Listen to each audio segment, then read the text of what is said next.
పడ్డాడు. జీవితం అంటే భరించడం, తప్పించుకోవడం కాదు. దయచేసి గ్రహించాలి. మనం జీవితం అంటే భరించడం. జాతకాలు తెలుసుకోవడం ఎందుకంటే జరగబోయేదాన్ని భరించడానికి, మార్చుకోవడానికి కాదండి. మనం మార్చేస్తాం. అందుకే మార్చే సన్నాసులు తయారవుతారు. జాతకం ఎందుకు తెలుసుకోవాలంటే దానికి తయారుగా ఉండాలి. జాతకం ఎప్పుడు స్పీడ్ బ్రేకర్. అక్కడ ఉంది గొప్ప అని తెలిస్తే కొంచెం నెమ్మదిగా వెళితే దెబ్బ మామూలుగా తగులుతుంది, పెద్ద తగలదు. ఊరికే వెళ్ళిపోతాం. చూసుకోకుండా వెళ్ళిపోయాక మూతిపడరు రాలిపోతాయి.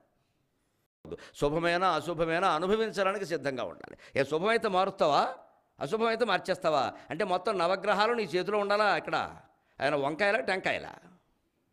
మళ్ళీ వాటి ప్రభావం ఉంటుందని మనం నమ్మినప్పుడు అండి, ఆ ప్రభావాన్ని మనం ఎలా తప్పిస్తామండి? కొన్ని కోట్ల కిలోమీటర్ల దూరం నుంచి సూర్యగ్రహం కాంతి, చంద్రగ్రహం కాంతి, శుక్రగ్రహం కాంతి, గురుగ్రహం కాంతి, శనిగ్రహం కాంతి మన మీద ప్రసరిస్తూ ఉంటే ఆ కాంతి ప్రసారం కారణంగానే ఈ ఫలితాలు జరుగుతున్నాయని జ్యోతిష్ శాస్త్ర విద్వాంసులందరూ చెబుతూ ఉంటే ఆ ఫలితాన్ని తప్పించడం మనకు సాధ్యమా అండి? ఎంత మూర్ఖులం అండి మనం అసలు.